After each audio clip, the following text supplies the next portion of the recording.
முதலமைச்சர் வந்து பாஜக வந்து ஒரு ஜோதி பேசியிருக்காரு. இல்ல, நேற்று நானும் பார்த்தேன். ஒரு ஆங்கில தொலைக்காட்சியில மரியாதைக்குரிய முதலமைச்சராக இருக்கட்டும், துணை முதலமைச்சராக இருக்கட்டும், மிக தவறான கருத்துக்களை அவர்கள் பதிவு செய்கிறார்கள். முதல்ல தமிழ்நாடு வளர்ச்சி அடைய வேண்டும். இப்ப நமக்குள்ள கவலை எல்லாம் என்னன்னா, தமிழ்நாட்டில் இன்னைக்கு பாருங்க, பகுதி நேர ஆசிரியர்கள் வேலை நிறுத்தம் செஞ்சவங்களோட சம்பளம் இந்த மாசம் போடப்படல. அவங்களுக்கு ஏற்கனவே அநீதி இழைக்கப்பட்டு கொண்டிருக்கிறது. அவங்களோட சம்பளமும் போடல. போராட்டத்தில் ஈடுபடாதவங்களுக்கு சம்பளம் வந்துருச்சு. அப்ப உரிமைக்காக போராடுறவங்க ஃபேஷன் நீங்க சொன்னீங்கன்னா, தினம் தினம் அரசாங்கம் ஃபேஷன் ஷோ தான் நடத்தி கொண்டிருக்கிறது. அதே மாதிரி இன்னைக்கு வந்து செவிலியர்கள், அரசு ஊழியர்களுக்கு நீங்க பழைய ஓய்வூதிய கொள்கைன்னு சொல்றாங்க. அது உண்மையா ஆராய்ந்து பார்த்தா அது பழைய ஓய்வூதிய கொள்கையே இல்ல. அவங்க எதற்காக போராடினார்கள் அது கொடுக்கப்படவில்லை. ஆனா இது எல்லாத்தையும் விட்டுட்டு மத்திய அரசு எங்களுக்கு எதுவுமே செய்யல. எல்லாத்தோட அன்பில் மகேஷ் பொய்யாமொழி சொல்றாரு, திருப்பி காங்கிரஸ் அரசாங்கம் வந்ததுன்னா நீட்டை நாங்க எடுத்துருவோமா. எத்தனை வாட்டி தான் இந்த நீட்டை வச்சு இப்படி பொய் சொல்லிக் கொண்டிருப்பீர்கள்?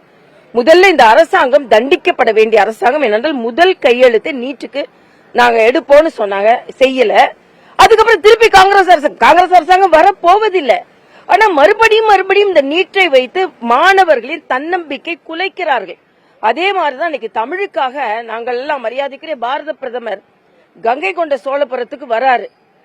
நம்ம வட இந்தியாவையும் தென்னிந்தியாவும் கங்கையும் காவிரியும் இணைக்கப்பட்டிருக்கிறது. ஆனா இன்னைக்கு திருமாவளவன் என்ன சொல்றாரு, ராஜராஜ சோழன் ராஜேந்திர சோழன் எல்லாம் தமிழ் பெயரு இல்ல அப்படின்னு சொல்றாரு. இன்னைக்கு வந்து கடாரம் வென்றான்னு அவருக்கு பேரு. இன்னும் சொல்ல போனா ராஜேந்திர சோழன் பெயரையே மும்பைல ஒரு போர்ட்டுக்கே வச்சிருக்காங்க. நம்ம ஊர்ல அப்படிலாம் நம்ம செய்யறது இல்ல. ஆனா மகாராஷ்டிரா அரசாங்கம் பாரதிய ஜனதா கட்சி ஆட்சி செய்து கொண்டிருக்க போது, ஏன்னா அவர் வந்து கடல் கடந்து அரசியல் செய்தார் என்பதற்காக ராஜேந்திர சோழனின் படமே அங்கே உள்ள துறைமுகத்தில் வைக்கப்பட்டிருக்கிறது. இன்னைக்கு மரியாதைக்குரிய பாரத பிரதமர் இந்தியா முழுவதும் தமிழ் படிக்க வேண்டும் என்று சொல்லிக் கொண்டிருக்கிறார்கள். ஆனால் தமிழ்நாட்டை சார்ந்தவர்கள் அண்ணன் ஸ்டாலினா இருக்கட்டும், திருமாவளவனா இருக்கட்டும், தமிழை மிகவும் பெருமை இழக்க செய்து கொண்டு, தமிழ் வேற என்ன வார்த்தை கூட எனக்கு சொல்ல வரல, பெருமை இழக்க செய்து கொண்டிருக்கிறார்கள் என்பதுதான் வேதனை. விஜய் வந்து பாத்தீங்கன்னா எம்ஜிஆர், ஜெயலலிதா அவங்க எல்லாம் வந்து பாத்தீங்கன்னா ரோல் மாடல் ஸ்டாலின் சொல்லியிருக்காரு. அதை எப்படி யார் சொல்லிருக்காரு? ரோல் சொல்றாரு, தனியார் நிகழ்ச்சியில நேற்று பேட்டி கொடுத்திருக்காரு. அவர் சொல்வார், ஏன்னா அவர் அரசியலுக்கு வந்தார். ஆனா அவரை என்டிஆர் மாதிரி எம்ஜிஆர் மாதிரி நான் உருவகப்படுத்திக் கொள்ள முடியாது. அவர் இன்னும் மக்களுக்காக சேவை செஞ்ச பிறகு அவரை பத்தி கருத்து என்னால சொல்ல முடியும். ஆமா, நேற்று நானும் அவரும் ஒரு நிகழ்ச்சியில கலந்துக்கிட்டும் போதுதான் அவர் கொஞ்சம் மயக்கம் வந்தது. நான் அங்க இருந்தேன்.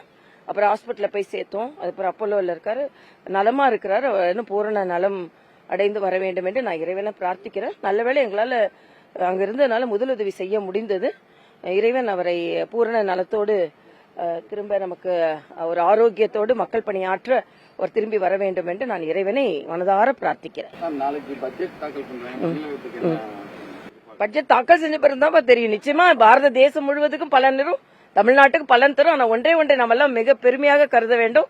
இந்தியாவிலேயே 9வது முறை ஒரு தமிழ் பெண் நமக்கு பட்ஜெட் தாக்கல் செய்கிறார்கள் என்பது நமக்கு மிக பெருமையான ஒன்று. அதை கொண்டாடுவதற்கு கூட திமுக போன்ற கட்சிகளுக்கு மனமில்லை என்பதுதான் வேதனை. தேங்க்யூ.